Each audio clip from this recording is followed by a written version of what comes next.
Assalamualaikum warahmatullahi wabarakatuh. Waalaikumsalam warahmatullahi wabarakatuh. Selamat pagi anak-anak. Pagi Bu. Bagaimana kabarnya hari ini? Alhamdulillah. Oke. Sebelum mulai pelajaran, alangkah baiknya kita berdoa terlebih dahulu. Untuk Jupri, pimpin doanya.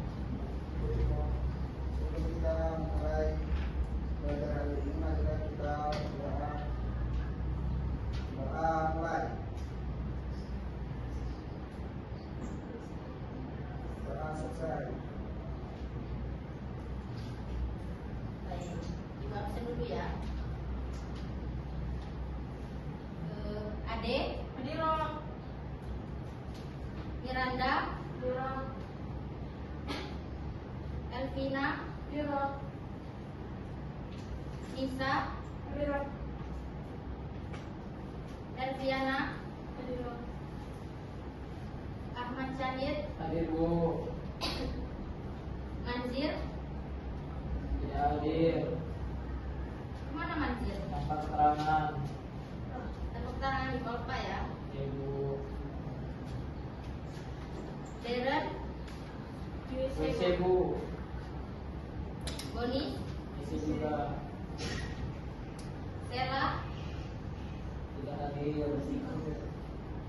sama nggak ada keterangan juga. Ya.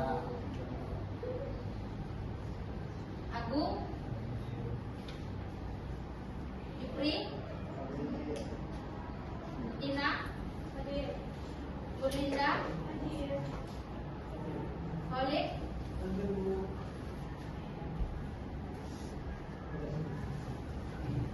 baik. Di sini Ibu akan menjelaskan materi tentang poligami. Ada yang tahu apa itu poligami? Beristri lebih satu lebih dari satu Bu. Siapa di sini yang laki-laki mau poligami? Jupri Bu. Jupri. Iya ya. Oh iya Pak. Hadir Bu. Jadi ya tahu lah ya. Ibu mau 4 Bu, boleh kan Bu?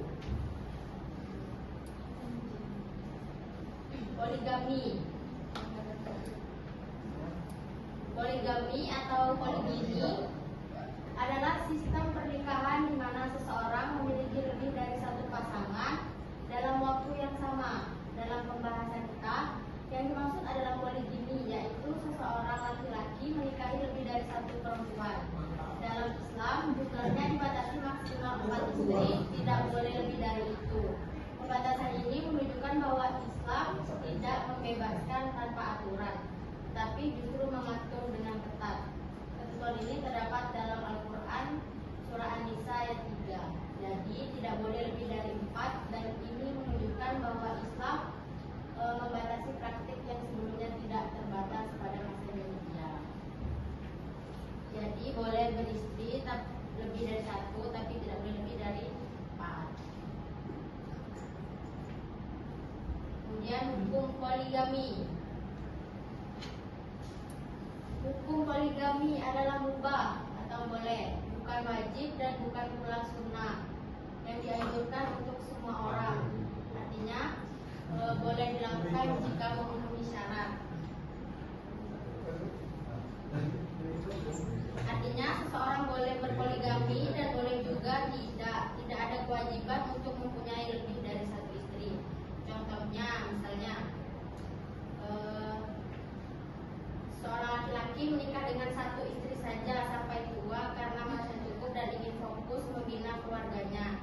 Itu tidak salah dan tidak berdosa. Sedangkan laki-laki lain menikah lagi karena mampu secara ekonomi, mampu bersikap adil dan istrinya mengizinkan, itu juga boleh.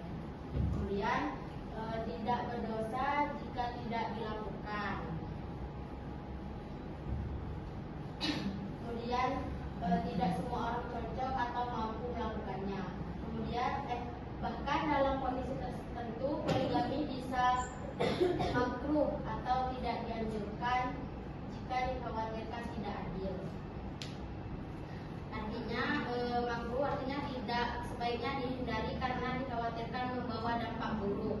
Hal ini terjadi jika seseorang merasa kemungkinan besar dasar tidak mampu adil baik dalam perhatian, nafkah maupun waktu. Contohnya, seorang suami ingin menikah lagi padahal penghasilannya pas-pasan dan keluarga pertamanya sering terlantar. Ia juga mudah marah dan tidak bisa membagi waktu dengan baik. Dalam kondisi seperti ini, poligami lebih baik tidak dilakukan karena bisa menyakiti keluarga. Kemudian haram jika jelas dan menimbulkan kezaliman atau ketidakadilan. Artinya, haram jika jelas akan menimbulkan kezaliman, penipuan atau ketidakadilan. Contohnya, seorang suami menikah lagi diam-diam lalu menelantarkan istri dan anak pertama, tidak memberi nafkah dan hanya memikirkan istri yang baru. Tindakan ini termasuk zalim sehingga poligami yang dilakukan bisa menjadi haram.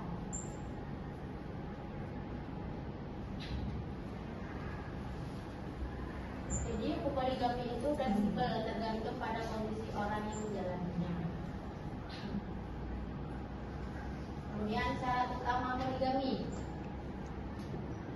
Yang pertama itu nafkah ekonomi. Semua istri harus syarat utamanya adalah mampu berlaku adil. Adil di sini bukan hanya perasaan, tetapi yang bisa diukur secara nyata, yaitu yang pertama nafkah atau ekonomi. Semua istri harus mendapatkan kebutuhan hidup yang layak seperti makanan, pakaian, dan biaya hidup.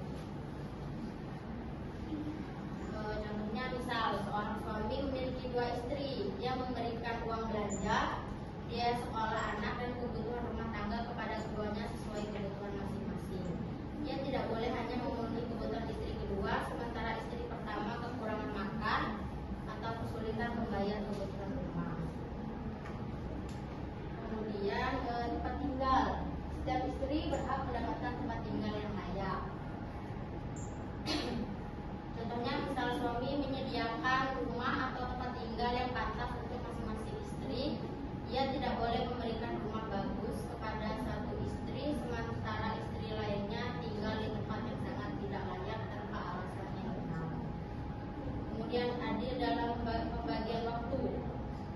Suami harus membagi waktu secara adil, misalnya bergiliran menginap. Contohnya misal Jupri memiliki 2 istri, maka ia harus membagi jadwal menginap. Misalnya Senin sampai Selasa di rumah istri pertama, kemudian Rabu sampai Kamis di rumah istri kedua, begitu seterusnya. Kemudian adil dalam perlakuan. Tidak boleh ada perlakuan yang berat sebelah secara nyata. Contohnya misal suami berbicara dengan lembut kepada satu istri, tetapi kasar kepada istri lainnya tanpa alasan yang benar. Sikap seperti ini juga termasuk perlakuan yang tidak adil. Kemudian alasan orang melakukan poligami. Pertama, alasan agama, karena dianggap dibolehkan dalam Islam dengan syarat tertentu. Yang kedua, alasan sosial, membantu janda atau perempuan yang membutuhkan perlindungan.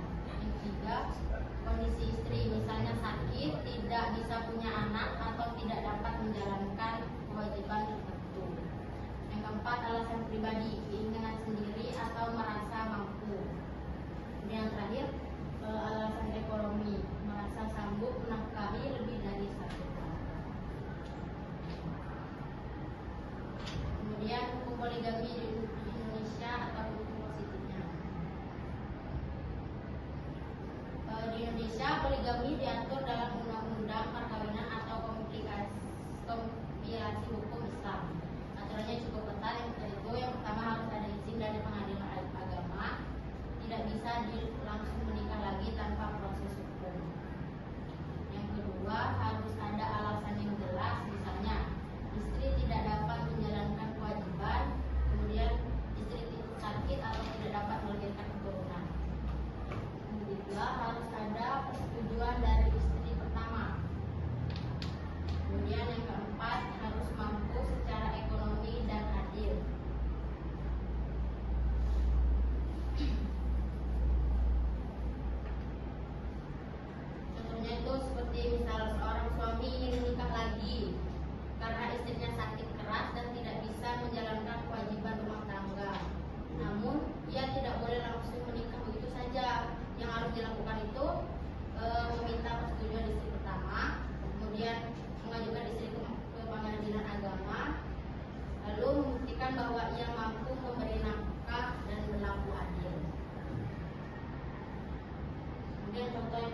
aturannya itu seorang suami diam-diam menikah lagi tanpa izin istri dan tanpa izin pengadilan agama. Akibatnya pernikahan bisa bermasalah secara hukum. Istri pertama dapat melapor dan kemudian suami bisa dikenai sanksi sesuai aturan yang berlaku di Indonesia. Kemudian kesimpulannya, Miranda belum baca kesimpulannya. Jadi kesimpulannya, dari semua penjelasan tadi kita bisa menarik beberapa poin penting. Yang pertama itu poligami adalah boleh dalam Islam tetapi bukan kewajiban. Terus jumlah istri itu maksimalnya 4 orang, tidak boleh lebih. Terus syarat utamanya adalah mampu berlaku adil. Terus jika tidak mampu adil, maka cukup 1 istri saja, jangan poligami. Di Indonesia, poligami harus melalui proses hukum yang ketat. Tujuan poligami adalah kemaslahatan, bukan sekedar keinginan pribadi.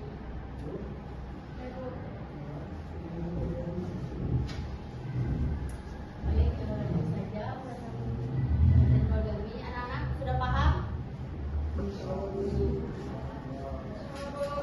Ada yang ingin ditanyakan tentang materi poligami? Kalau kita kan tadi yang menjelaskan menikah setelah menikah bersama. Satu, enggak itu apa? Hanya sebagai kalau kita sekali nikah langsung 2 atau 3 dalam 1 kali nikah 3 istri. Boleh. Boleh. Berarti nggak harus izin istri pertama kan? Harus izin dulu lah kalau misalnya sebelum nikah, bukan izin dulu. Kan kita belum punya istri pertama. Bisa izin sama perempuan yang mau dinikahi itu. Kesepakatan. Kesepakatan. Terima kasih.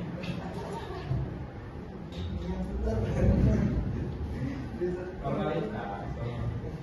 Baik, di sini Ibu akan membuat 2 kelompok ya. Herpiana sama Elvina ke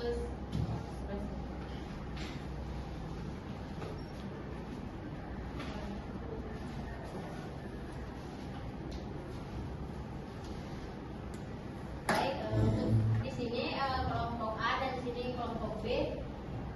Sini Ibu akan menyuruh kalian untuk berdiskusi tentang materi poligami.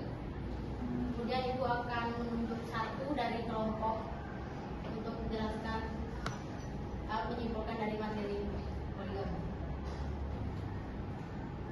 Ya, langsung saja.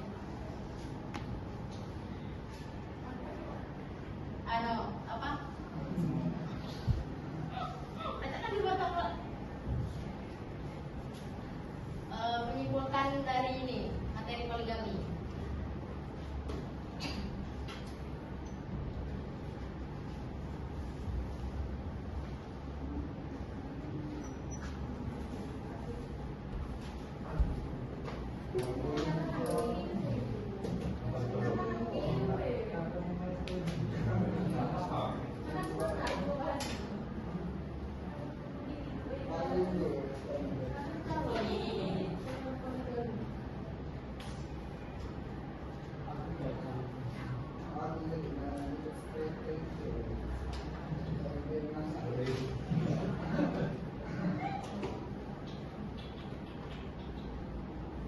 Baik, Ibu kasih waktu 2 menit ya.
bisa berdiri dan kesimpulannya. Ya. Ya. Baik, ya, menyimpulkan materi poligami. Nah, seorang suami yang beristri lebih dari 2, maksimalnya 4. Nah, tetapi menikah dengan sebanyak maksimal 4 itu boleh, ya. Tapi dengan ketentuan hukum-hukum syariatnya, dengan dalil-dalilnya, dan harus minta izin dari istri pertama dulu. Nah, Kelompok B.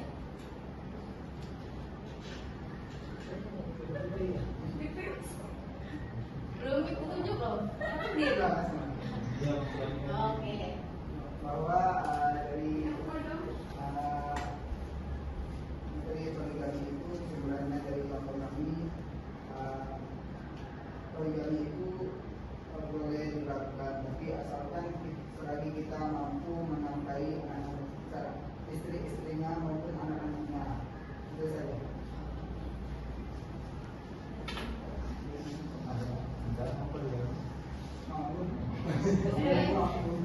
Baik, mungkin itu saja penjelasan materi untuk hari ini.